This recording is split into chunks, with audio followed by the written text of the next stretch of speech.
أعوذ بالله من الشيطان الرجيم بسم الله الرحمن الرحيم السلام علیکم۔ سید عبد المجید ندیم چینل میں آپ سب دوستوں کو خوش آمدید۔ 29 جون 1990 دھیر کوٹ آزاد کشمیر میں حضرت ابراہیم علیہ السلام کے موضوع پر خطاب فرما رہے ہیں حضرت مولانا علامہ سید عبد المجید ندیم شاہ صاحب رحمۃ اللہ علیہ۔ تو آئیے ہم سب مل کر ان کا یہ بیان سنتے ہیں۔ الحمدللہ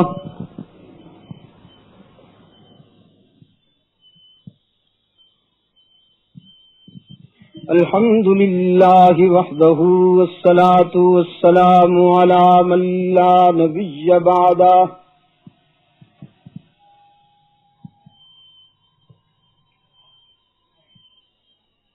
وعلى آلہ واصحابہ الذین اوفوا عہدہ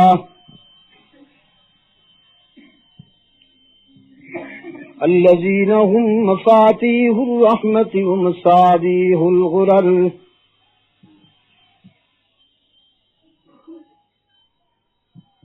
أعوذ بالله من الشيطان الرجيم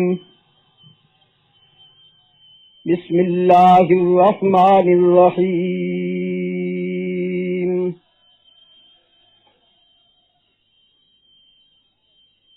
وجاهدوا في الله حق جهاده واجتباكم وما جعل عليكم في الدين من حرج ملة أبيكم إبراهيم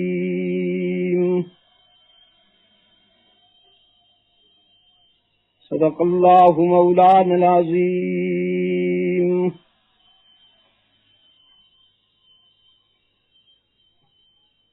وعن معاوية بن أبي سفيان رضي الله تعالى عنهما قال قال رسول الله صلى الله عليه وسلم من يرد الله به خيرا يفقهه في الدين وصدق رسوله النبي الأمي الكريم ونحن على ذلك من الشاهدين والشاكرين والحمد لله رب العالمين۔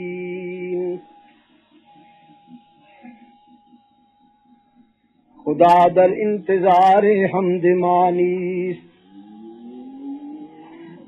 محمد چشم بر راہ سنانیست، محمد حامد حمد خدا بس، خدا مدافرین مصطفیٰ بس، محمد از تو می خواہم خدا را، خدایا از تو حب مصطفیٰ را۔ اللہم صلی علی سیدنا محمد وعلی آل محمد کما صلیت علی ابراہیم وعلى آل إبراهيم إنك حميد مجيد۔ اللهم بارك على محمد وعلى آل محمد كما باركت على إبراهيم وعلى آل إبراهيم إنك حميد مجيد۔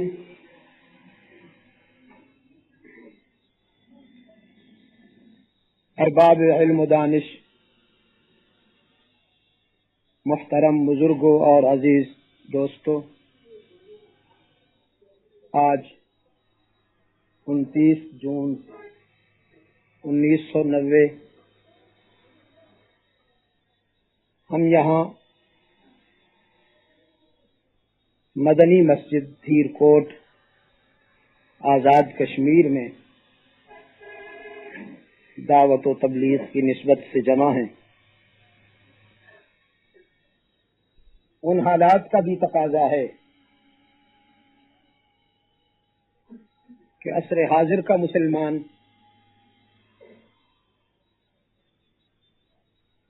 اپنی روایتی غفلت سے بیدار ہو کر، ذوق جہاد سے سرشار ہو کر اپنا اور اپنی آنے والی نسلوں کا نظریاتی مستقبل بچانے کی فکر کریں۔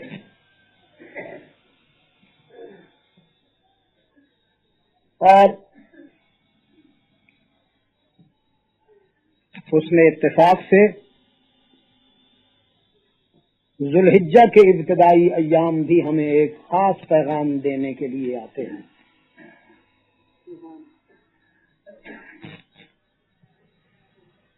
ذوالحجہ کی 10 تاریخ کو ملت اسلامیہ جانوروں کی قربانی کر کے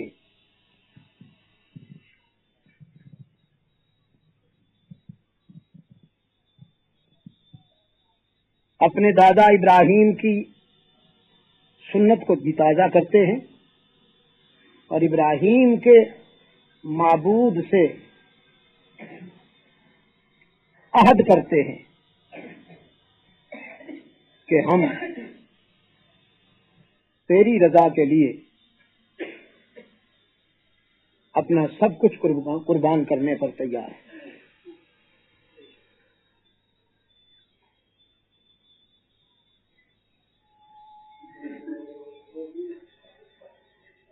کتاب اللہ سے جو حصہ تلاوت کیا گیا ہے وہی ہماری گفتگو کی بنیاد ہے،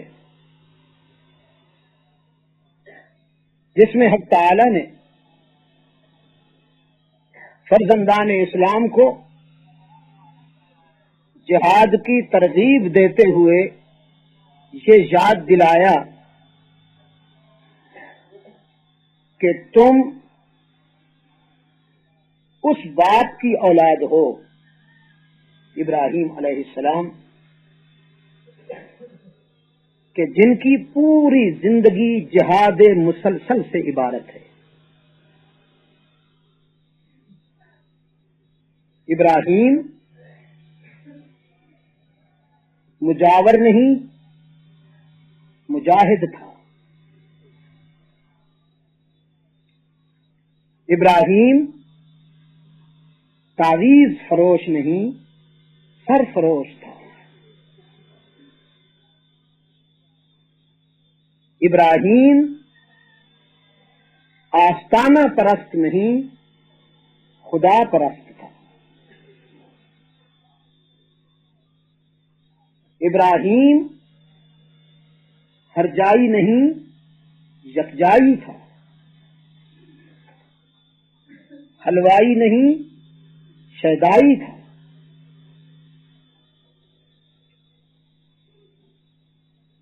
ابراہیم کا پرچم، ابراہیم کے جھنڈے قبرستان میں نہیں، میدان میں لہراتے تھے۔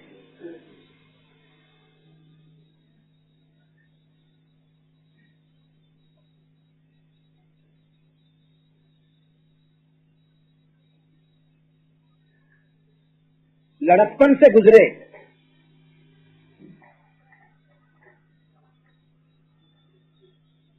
بلوغ کی حد میں قدم رکھا،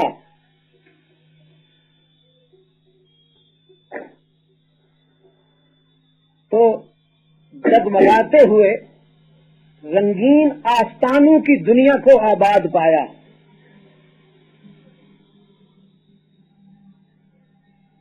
آپ سمجھ رہے ہیں میری بات؟ کچھ مرجھائے ہوئے بیٹھے ہیں، آپ ذرا کھل جائیے۔ تھکا ہوا تو میں ہوں۔ اپنی زندگی کا ایک یادگار سفر کر کے آیا ہوں۔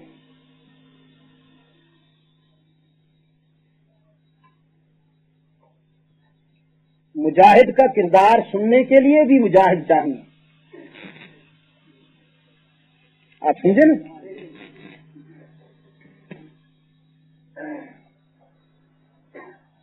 یہ جو اتنی بڑی وزنی چھت کا بوجھ اٹھائے کھڑے ہیں، یہ پلر،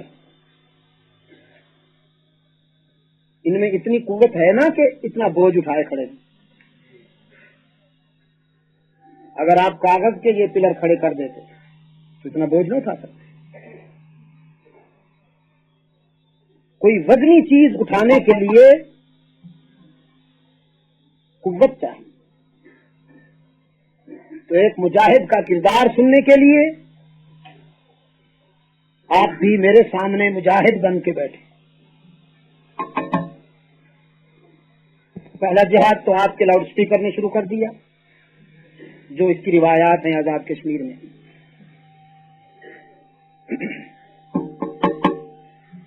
اب اگر میں کہوں کہ اس کو بند کر دو تو یہ میرے دوست مانیں گے نہیں، اور اگر یہ اسی طرح بند ہوتا چلتا رہا تو اس کی ڈسٹربیشن جو ہے وہ مجھے بولنے نہیں دے گی.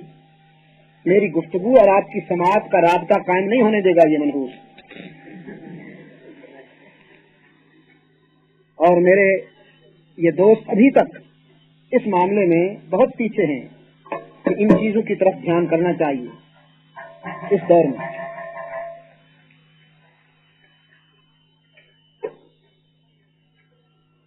لڑکپن سے گزرے،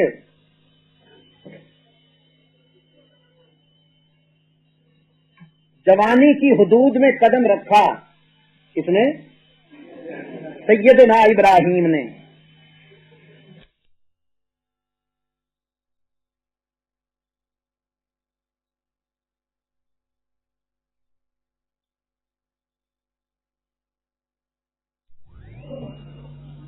تو اپنے اردا گرد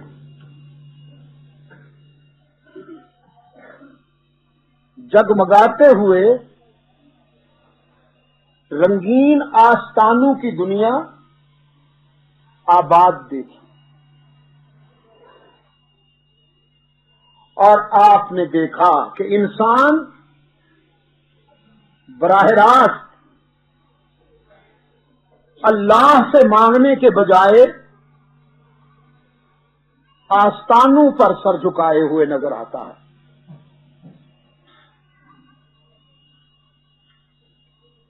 اور یاد رکھیے آزاد کشمیر کے دوستوں، انسان کی جبین اللہ کے سوا جب کسی اور کے در پہ جھکتی ہے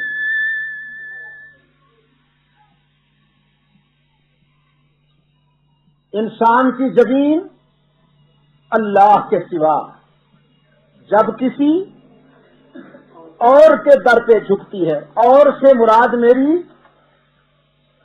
پتھر نہیں ہے، درخت نہیں ہے، شمس و قمر اور ستارے نہیں ہیں. نصارہ نے عیسیٰ علیہ السلام کے آگے سر جھکایا، یہودیوں نے عزیر علیہ السلام کے آگے سر جھکایا.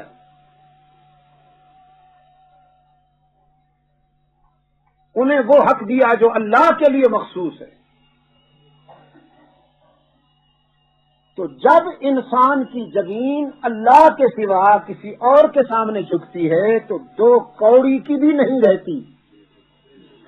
وہی انسان جس کی رفعت و بلندی کا مقابلہ روح الامین نہیں کر سکتا،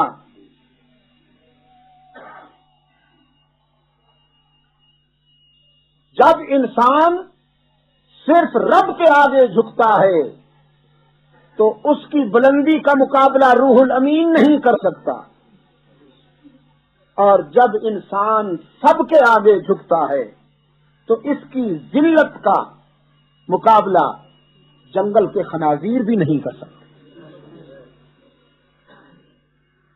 یہ رب کے آگے جھک کر اتنا بلند ہو جاتا ہے کہ فرشتے دیکھتے رہ جاتے ہیں، یہ ان سے بھی اونچا ہو جاتا ہے.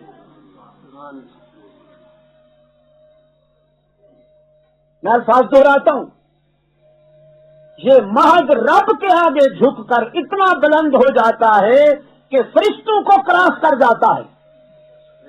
اس کی بلندی کا مقابلہ فرشتے نہیں کر سکتے، اور سب کے آگے جھک کر یہ اتنا ذلیل ہو جاتا ہے کہ دنیا کی کوئی شے اتنی ذلیل نہیں جتنا یہ ذلیل ہے. قرآن اسے کل انعام کہہ کر بھی چپ نہیں رہتا، بل ہم ازل کرتا ہے۔ تو خلیل اللہ نے دیکھا آستانوں کی دنیا آباد ہے۔ اب یہ کیا آواز ہے؟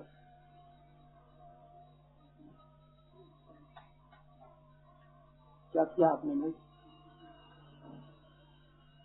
خلیل اللہ نے دیکھا کہ آستانوں کی دنیا آباد ہے۔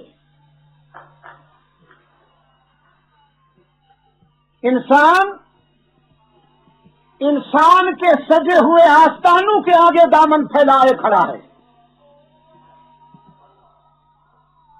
اور اس کا یہ عقیدہ ہے کہ اللہ ڈائریکٹ نہیں سنتا، انڈائریکٹ سنتا ہے، کیونکہ آستانوں پر جو جنس بیٹھی ہوئی تھی، جو ایکسپلائٹ کر رہی تھی انسانی ذہن کو، اپنے مفادات کے لیے استحصال کر رہی تھی، انہوں نے اس تصور کو آرگنائز کیا، اس فکر کو انہوں نے لوگوں تک پہنچایا کہ تم گنہگار ہو، اللہ تمہاری نہیں سنتا، تم اللہ کے پیاروں کے آگے جاؤ، ان کے سامنے جا کر دامن پھیلاؤ، آنسو بہاؤ، یہ چونکہ اللہ کے پیارے ہیں، تمہاری سنتا نہیں اور ان کی ٹھکراتا نہیں، تمہاری ان کے آگے، ان کی اللہ کے آگے۔ یہ وہی تصور ہے جو کلیسا نے دیا، یہ وہی تصور ہے جو نصرانیوں نے دیا، پاپائیت نے جو تصور آگے پھیلایا۔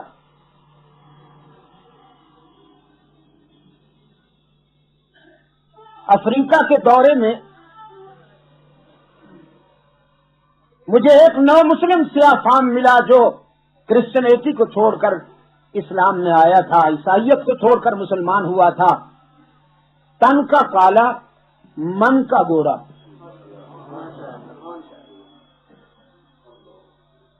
کچھ لوگ تن کے کالے من کے گورے ہوتے ہیں نا، بلال کی طرح، اور کچھ لوگ من کے گورے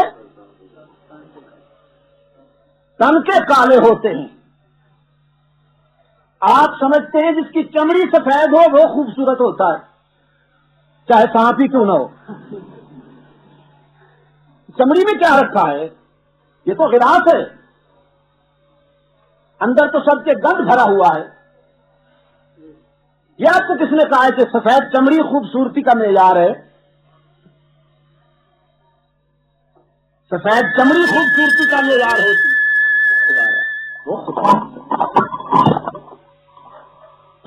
سفید چمڑی اگر خوبصورتی کا معیار ہوتی تو کائنات کا سب سے بڑا خوبصورت انسان عبد العزا ہوتا، جس کا چہرہ اتنا روشن، اتنا چمکتا تھا کہ ماں نے اسے ابو لہب کا ٹائٹل دیا کہ ابنی عبد العزا ابو لہب، میرا بیٹا عبد العزا تو سولو کا بھی باپ ہے۔ ابو لہب کے معنی ہے سولو کا باپ، کنیت، لیکن وہ اتنا بدصورت ہے کہ 1400 سال سے قرآن پکار رہا ہے کہ ابو لہب جہنم کے انگارے، ابو لہب جہنم کا ایندھن ہے۔ تبت یدا ابی لہب وتب۔ لوگوں کا خیال تھا خوبصورت وہ ہوتا ہے جس کے پاس مال بہت ہو، جو 5 اسٹار ہوٹلوں میں رہے، چرخے کھائے، ویلیو ایریا میں جس کا بہت بڑا بنگلہ ہو اور توند بڑی ہوئی ہو۔ قرآن نے یہ بت بھی توڑا، ما اغنی عنہ مالہ وما کسب۔ یہ بھی حسن کا معیار نہیں۔ بعض لوگوں کا خیال یہ ہے کہ پھر حسین وہ ہوتا ہے جس کو عورتیں پسند کریں، حسین وہ ہوتا ہے جن کے پیچھے نسوانیت پڑی رہے۔ قرآن کریم نے یہ بت بھی توڑا۔ وامرأتہ حمالۃ الحطب، یہ خود بھی بدصورت ہے اور گیا گزرا ہے، اور اس کی بیگم بھی ذلیل ہے اور گئی گزری ہے۔ تو پھر قرآن بتا خوبصورت کون ہے؟ فرمایا ان اکرمکم عند اللہ اتقاکم۔ خوبصورت وہ ہے کہ جو سب سے زیادہ اپنے پیدا کرنے والے سے ڈرنے والا ہو، چاہے اس کی چمڑی بلال کی طرح سیاہ ہی کیوں نہ ہو، چاہے وہ سلمان اور سہیب کی طرح درویش ہی کیوں نہ ہو، خوبصورتی کا معیار صرف تقویٰ ہے۔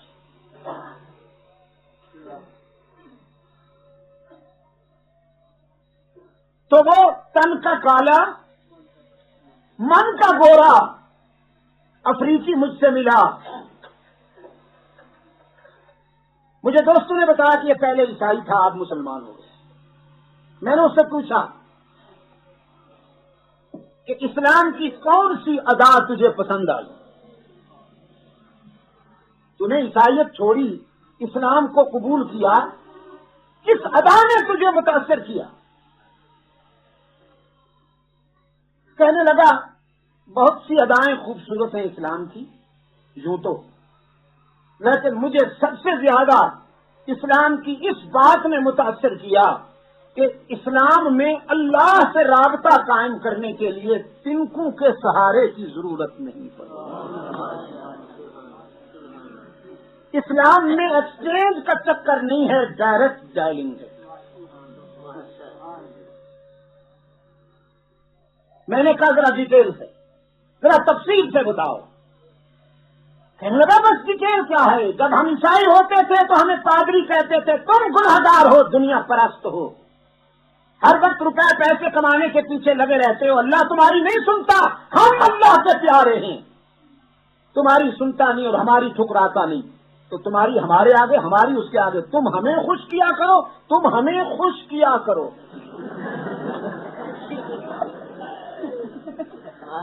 تم ہمیں خوش کیا کرو، ہم اس کو خوش کریں گے تمہارے لیے۔ تو اس نے کہا یہ انسان کو خوش کرنا تو پرماننٹ ہے، مستقل درد تھا۔ پھر ہم انہی کو خوش کرنے میں لگے رہتے تھے، ہمیں تو یہاں تک بھی پتہ نہیں چلتا تھا کہ یہ کمبخت خوش ہوئے بھی ہیں کہ نہیں، اس لیے کہ ہم جو نذرانہ پیش کرتے تھے کوئی اور ہم سے بھی بڑا نذرانہ پیش کرتا تھا تو ہم کمپلیکس میں مبتلا ہو جاتے تھے، احساس کمتری میں مبتلا ہو جاتے تھے کہ اس نے تو بڑا نذرانہ پیش کر دیا، اب ہم تو بالکل جونیئر ہو گئے۔ اس نے کہا اتفاق سے ایک دن محمد الیاس کے سپاہی یہاں آ گئے۔ ہاں، یہ اسلام کے خاموش مگر پرجوش مبلغ محمد الیاس کے سپاہی، اللہ قدم قدم پر ان کی نصرت فرمائے، جنہوں نے گالیاں نہیں دیں، گالیاں سنی، جنہوں نے پتھر نہیں مارے، پتھر کھائے، جنہوں نے منافقانہ نعرہ بازی پر گزارا نہیں کیا، چپ رہ کے دین کی تبلیغ کی، دل توڑے نہیں، دل جیتے۔ اور آج ان کی جدوجہد کے نتیجے میں کشمیر کے مسلمانوں، ایک اندازے کے مطابق دنیا کے 80 لاکھ انسان کفر کو چھوڑ کر محمد کی غلامی اختیار کر چکے ہیں۔ 80 لاکھ۔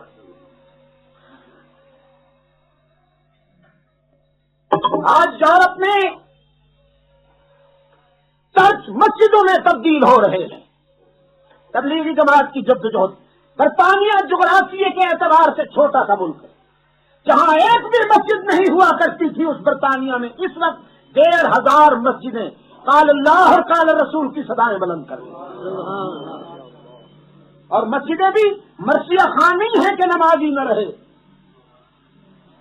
بعض مساجد میں میرا یہ اپنا ایکسپیرینس ہے، میں 17 وزٹ کر چکا ہوں انگلینڈ کے، 17 دورے کر چکا ہوں۔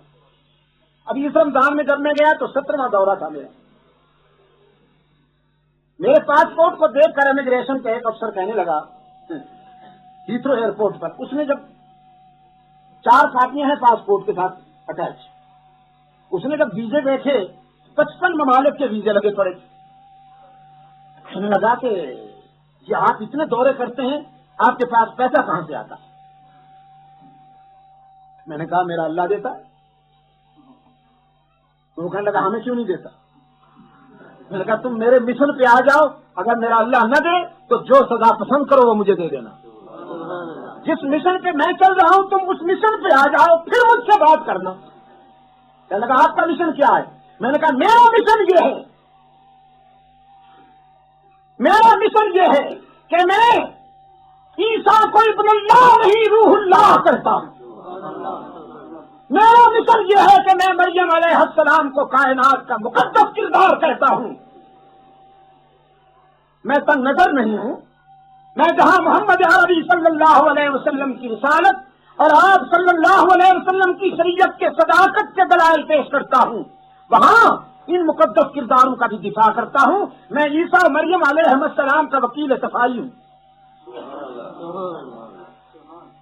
خیر یہ تو بات تھی۔ کہنے لگا وہ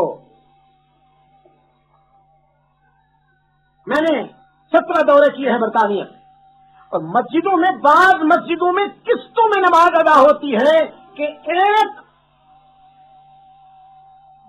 یعنی سارے کے سارے جماعتی، سارے کے سارے مسلمان ایک مرتبہ مسجد میں پورے آ ہی نہیں سکتے۔ بعض مسجدیں اتنی بڑی ہیں، یعنی بلیکس وہاں ابھی انہوں نے جو بنائی ہے گلاسگو میں، اس میں 15,000 نمازی اس کے پہلے ہال میں آ جاتے ہیں، جو بڑا ہال ہے اس میں، پریئر ہال میں، پھر باہر صحن ہے، پھر اوپر ہے وہ اس کے علاوہ۔ اس طرح وہ ارجن پارک لندن والی جو مسجد ہے اس میں بھی ایک اندازے کے مطابق 40,000 نمازی نماز پڑھ لیتے ہیں۔ وہ بلجیوم مسجد برمنگھم والی، اس میں بھی اسی طرح 60-65,000 نمازی نماز ادا کر سکتے ہیں۔ تو بعض مساجد میں مسلمان پورے نہیں آ سکتے، کئی قسطوں میں ان کو نماز ادا کرنی پڑتی ہے، یعنی ایک نماز 1:30 بجے تو پھر دوسری 1:45 بجے تو پھر تیسری 2:15 بجے، اس طرح نماز۔ تراویح کی نماز بھی اسی طرح ہوتی ہے، اور نمازیوں میں یو کانٹ بلیو اٹ، نمازیوں میں 85% ینگ، 85% نوجوان۔ یہاں تو ہمارے محمد بزرگ تشریف لاتے ہیں نا، جن کو گھر میں بہو نہیں بیٹھنے دیتی، وہ کھانسی سمیت مسجد میں جائے پناہ ہے نا مسجدوں میں، جنہیں بہو نہیں گھر میں بیٹھنے دیتی وہ مسجد میں نہ آئے تو کہاں جائے بیچارہ، کھانسی سمیت تشریف لے آتے ہیں مسجد میں، نہ خود سکون سے بیٹھتے ہیں نہ کسی اور کو نماز پڑھنے دیتے سکون سے، ہر ایک آدھا منٹ کے بعد کھانسی کا ایک بم چھوڑ دیا۔ 85% نوجوان دیکھے ہیں میں نے، 23 سال کی عمر ہے، 21 سال کے نوجوان ہیں، 25 سال کے نوجوان ہیں، چہرے پہ رسول کی غلامی کے آثار چمک رہے ہیں اور تہجد کی نمازیں ادا کر رہے ہیں۔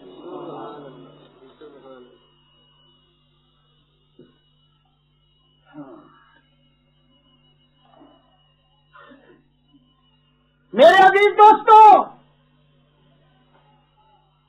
محمد الیاس کے مجاہدین کے لیے دعا کیا کیجیے، تبلیغی مجاہدین کے لیے دعا کیا کیجیے۔ ہم غفلت کی نیند سو رہے ہیں، یہ ہماری طرف سے بھی فرض کفایہ ادا کر رہے ہیں۔ وہ افریقی کہنے لگا، ایک دن محمد الیاس کے سپاہی آ گئے، ان میں سے ایک کے پاس انگلش ترجمے والا قرآن کریم تھا، میں نے اس سے وہ قرآن کریم مانگا، اس نقطۂ نظر سے کہ میں دیکھوں مسلمانوں کے مذہب میں اللہ سے رابطہ قائم کرنے کا کیا طریقہ ہے، یہاں بھی کوئی ڈائریکٹ انڈائریکٹ، یہاں بھی کوئی پوپ بیٹھا ہوا ہے بیچ میں۔ وہ کہتا ہے اتفاق سے جو میں نے قرآن کھولا تو قرآن کریم کی یہ آیت میرے سامنے آ گئی، فرمایا اذا سالک عبادی انی فانی قریب، اذا سالک عبادی انی فانی قریب اجیب دعوت الداعی اذا دعان فلیستجیبوا لی وَلْيُؤْمِنُوا بِي لَعَلَّهُمْ يَرْشُدُونَ۔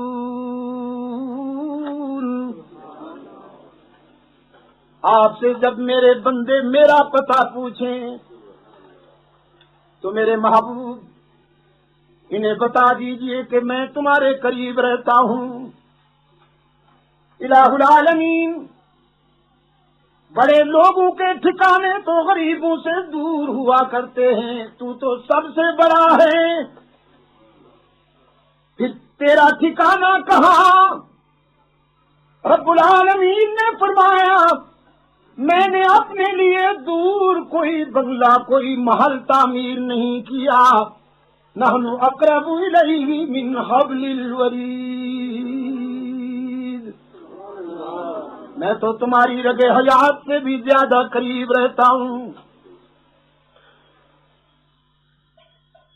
دل کے آئینے میں ہے تصویر یار، جب ذرا گردن جھکائی دیکھ لی، جب اتنا قریب ہوں تو پھر مجھے پکارا کرو نا، فَلْيَسْتَجِيبُوا لِي اجیب دعوت الداعی اذا دعان، میں ہر پکارنے والے کی پکار کو سنتا ہوں۔ اجیب دعوت الولی نہیں، اجیب دعوت المتقی نہیں، اجیب دعوت العالم نہیں، فرمایا اجیب دعوت الداعی اذا دعان، میں ہر پکارنے والے کی پکار کو سنتا ہوں، چاہے دامن اس کا گناہوں سے بھرا ہوا ہی کیوں نہ ہو، چاہے وہ کتنا روسیا ہر بد کردار کیوں نہ ہو، لیکن میں اپنے در پہ رو کر آنے والے کو تانا بھی نہیں دیتا، اس کی پکار کو سن لیتا ہوں اور قبول کرتا ہوں۔ باقی جہاں جاؤ گے لوٹے جاؤ گے، یار لوگ بیٹھے ہوئے ہیں آستانے سجا کر، اور فارمولہ یہ ہے کہ کچھ لے کے آؤ گے تو کچھ لے کے جاؤ گے، خالی ہاتھ آؤ گے تو خالی ہاتھ جاؤ گے۔ لیکن اس دروازے سے صدا آتی ہے کچھ نہ لے کے آؤ سب کچھ لے کے جاؤ، خالی ہاتھ آؤ دامن بھر کے جاؤ۔ فرمایا باز آ ہر آنچ ہستی باز آ، گھر کافر و گبر و بت پرستی باز آ، ای درگہ ماں درگہ نومیدی نیست، صد بار اگر توبہ شکستی باز آ، او گناہگار اگر 100 مرتبہ توبہ کر کے توڑ بیٹھائے نبھا نہیں سکا، لا تقنطوا من رحمت اللہ، مایوس ہونے کی کوئی بات نہیں، ایک بار پھر میرے در پہ آ کے دیکھ، جبین نیاز جھکا کے دیکھ، طلب کا دامن پھیلا کے دیکھ، ندامت کے آنسو بہا کے دیکھ، میرے فضل و کرم کو آزما کے دیکھ، تیرے آنے میں دیر ہوگی میرے راضی ہونے میں دیر نہیں ہوگی۔ کتنے پیار سے فرمایا نبی عبادی انی انا الغفور الرحیم، میرے محبوب کو میرے پیغمبر کہہ دیجئے میرے ان بندوں سے جن سے دنیاوی زندگی کے سفر میں خطائیں سرزد ہوئیں، جو گناہ کر بیٹھے ہیں، جنہیں ٹھوکریں لگیں، انہیں بتا دیجئے اپنے گناہوں کی کثرت کو دیکھ کر مایوس نہ ہوا کرو، تمہارے گناہ جتنے بڑھ جائیں میری رحمت کا مقابلہ تو نہیں کر سکتے۔ ایک اور مقام پہ فرمایا من یعمل سوءا او یظلم نفسا ثم یستغفر اللہ یجد اللہ غفورا رحیما، جس نے بہت گناہ کیے ہوں، جس نے بہت خطائیں کی ہوں، لیکن جب اپنی خطاؤں اور اپنے گناہوں پر شرمندہ ہو کر روتا ہوا میرے در پہ آئے گا تو مجھے روٹھا ہوا نہیں پائے گا، مہربان پائے گا۔ حدیث قدسی ہے، سرکار دو عالم صلی اللہ علیہ وسلم نے فرمایا، میرا رب کہتا ہے کہ محبوبم جب کوئی سفید ریش گناہگار میرے در پہ آتا ہے، وہ بوڑھا گناہگار جس کے نام آئے اعمال میں ایک بھی نیکی اور ایک بھی خوبی نہ ہو، جس نے ساری زندگی سرکشی میں گزار دی ہو، جوانی کی ترنگ میں، شباب کے نشے میں، دولت کی مستی میں، پارٹی، برادری، کرسی اور اقتدار کے غرور میں جس نے ساری زندگی اکڑ کے گزاری ہو، لیکن اب زندگی کی شام ہو گئی، بالوں میں چاندی اتر آئی، آثار شکستہ ہو گئے، آنکھوں سے بینائی رخصت ہو گئی، کان سننے کے قابل نہ رہے، سر کانپنے لگا، ہاتھوں میں لرزہ طاری ہو گیا، کمر جھک گئی، اولاد نے بھی پرواز کر لی، اولاد نے بھی رخ پھیر لیا، دنیا والوں نے بھی نگاہیں پھیر لی، بیماریوں نے یلغار کر دی، کھانا ہضم نہیں ہوتا، اور پھر سب سے بڑی ٹریجڈی، سب سے بڑا المیہ، جیب خالی ہو گئی۔ اب زندگی کی شام ہو گئی تو یہ متکبر، یہ مغرور جس کے نام آیا اعمال میں ایک بھی سجدہ نہیں، جس نے پوری زندگی غرور اور تکبر میں گزاری ہے، ساری دنیا سے ٹھکرایا ہوا یہ مایوس انسان روتا ہوا میرے در پہ آیا۔ رات کی تنہائی میں جب ساری دنیا کی عدالتیں بند ہو گئیں تو میری عدالت کا دروازہ کھلا، اور پھر میری عدالت پہ روتا ہوا آیا کہ تنگ دستی کے جو عالم میں گھبراتا ہوں، پر درے غیر پہ جاتے ہوئے شرماتا ہوں، ہاتھ پھیلانے میں محتاج کو غیرت کیسی، بات اتنی ہے کہ بندہ تیرا کہلاتا ہوں، تیرا سوا کس طرح پہ جاؤں، اگر تو نے بھی دستگیری نہ کی تو الہ العالمین مجھے کون پوچھے گا۔ فرمایا تنگ دستی کے جو عالم میں گھبراتا ہوں، پر درے غیر پہ جاتے ہوئے شرماتا ہوں، ہاتھ پھیلانے میں محتاج کو غیرت کیسی، شرم اتنی ہے کہ بندہ تیرا کہلاتا ہوں۔ رب العالمین نے فرمایا میرے محبوب بہت اچھی طرح جانتا ہوں اس کا ماضی، اس کی زندگی کے سارے نشے و فراز جانتا ہوں، اس کی کتاب زندگی میرے سامنے کھلی ہوئی ہے، بہت اچھی طرح جانتا ہوں اسے، لیکن آج میں اسے تانا بھی نہیں دیتا، اپنے دامن رحمت میں چھپا لیتا ہوں کہ مجھے اس کے سفید بالوں سے حیا آ جاتی ہے۔ بیٹے کو باپ کے سفید بالوں سے حیا نہیں آتی، لیکن اللہ کو اپنے گناہگار بندے کے سفید بالوں سے حیا آتی ہے۔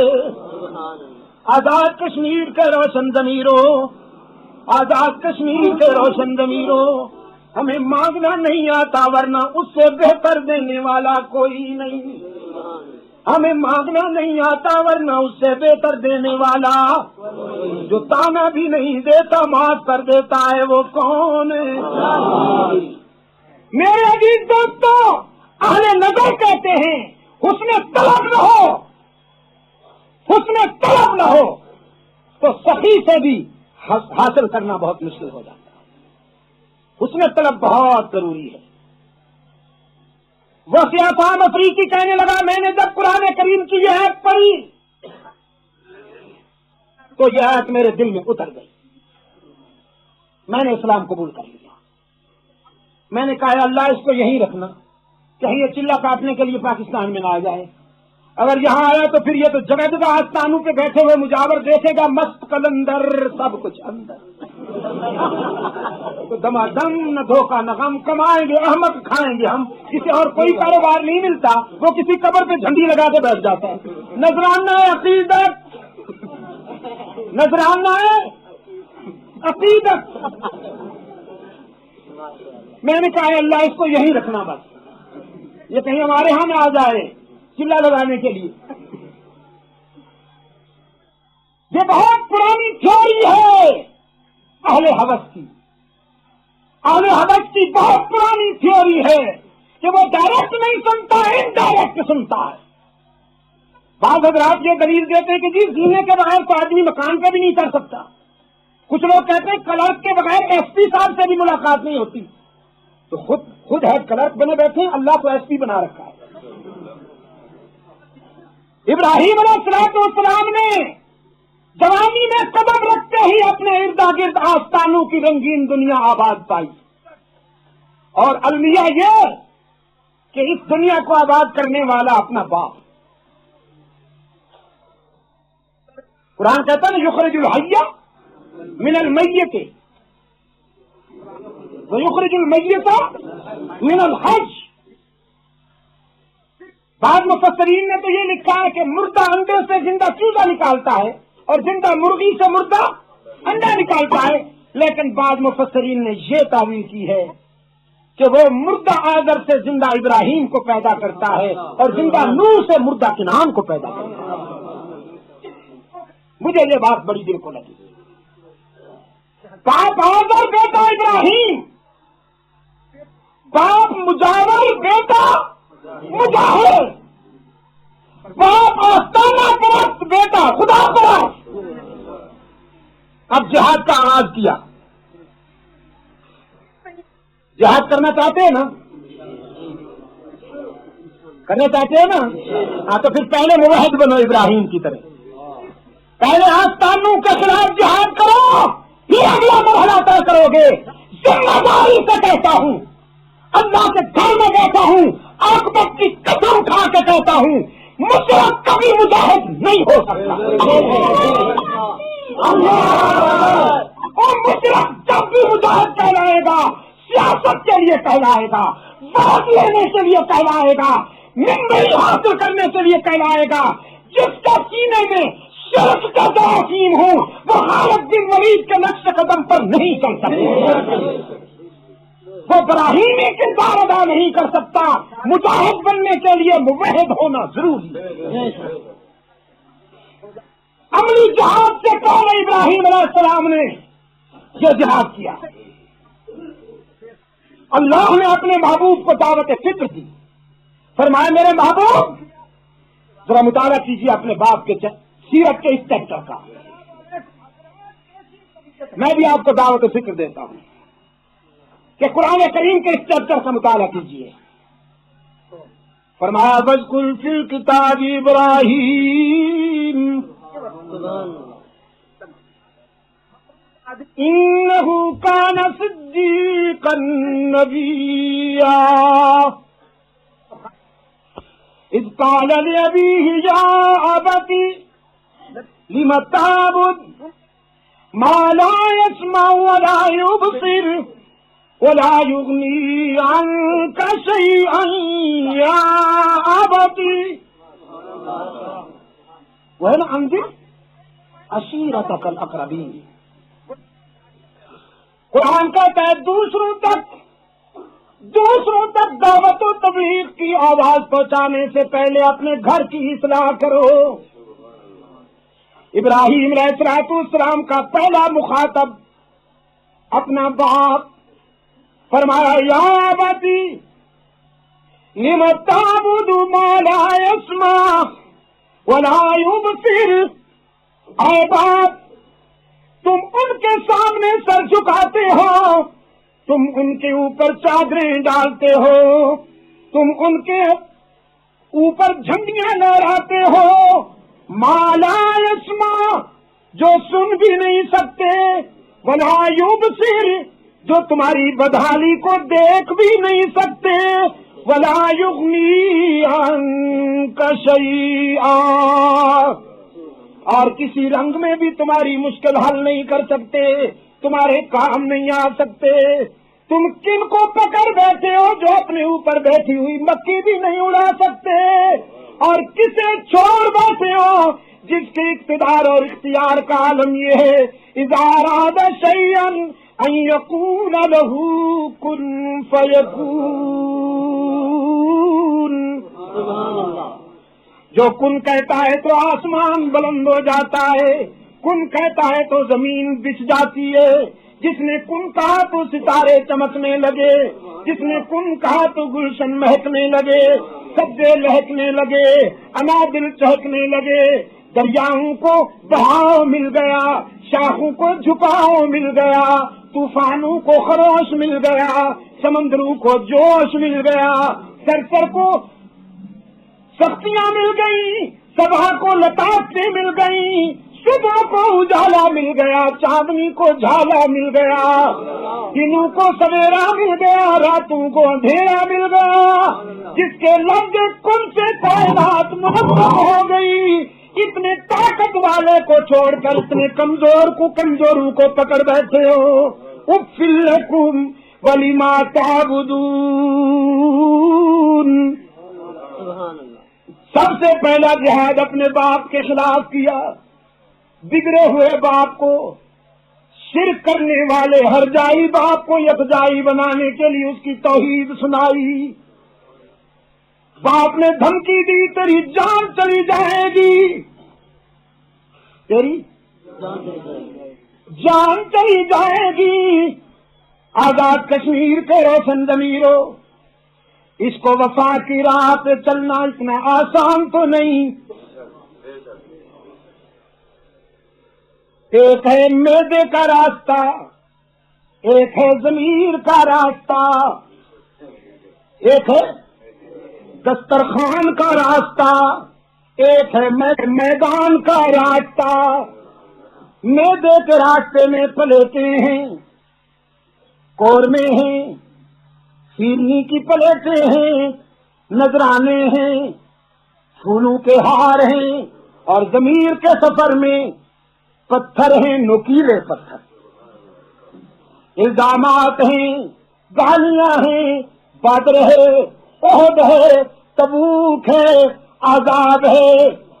کہا نا کسی نے کہ راہ وفا میں ہر سو کانٹے, دھوپ زیادہ سائے کم. راہ وفا میں ہر سو کانٹے, دھوپ زیادہ سائے کم. راہ وفا میں ہر سو کانٹے, دھوپ زیادہ سائے کم. پر اس راہ پہ چلنے والے خوش ہوئے پچھتائے کم. پر اس راہ پہ چلنے والے خوش ہوئے. بدر سے احد تک, تبوک سے یرموک تک, کربلا سے شامی تک, اور بالا کوٹ تک, راہ وفا میں ہر سو کانٹے, دھوپ زیادہ سائے کم. پر اس راہ پہ چلنے والے خوش ہوئے پچھتائے کم. شعلے بھڑکائے گئے, خلیل کود گئے, سوشل بائیکاٹ ہوا. رب العالمین نے فرمایا ابراہیم وطن چھوڑ دیجئے, شام چلے جائیے. عرض کیا الہ العالمین اکیلا جاؤں؟ فرمایا نہیں, بیوی کو ساتھ لے جا سکتے ہو. الہ العالمین تو یہ املاک, یہ برادری, یہ پراپرٹی, یہ خاندان, فرمایا سب کو چھوڑ دیجیے, ہم آپ کو نئی دنیا عطا کریں گے. پہلے باپ کو چھوڑا, پہلے باپ کو چھوڑا, پھر جان پہ چھوڑ گئے, پھر وطن کو چھوڑا. شام پہنچے ہماری کی بستی میں, ابھی قدم ٹکنے نہیں پائے تھے کہ حق تعالیٰ نے فرمایا اب بیوی اور بچے کو ویرانے میں بٹھاؤ. بس ٹھیک ہے, محبوب کا حکم ہے نا, محبوب کا حکم ہے. اپنی بیوی کو بھی لے لیا, اپنے بچے کو بھی لے لیا,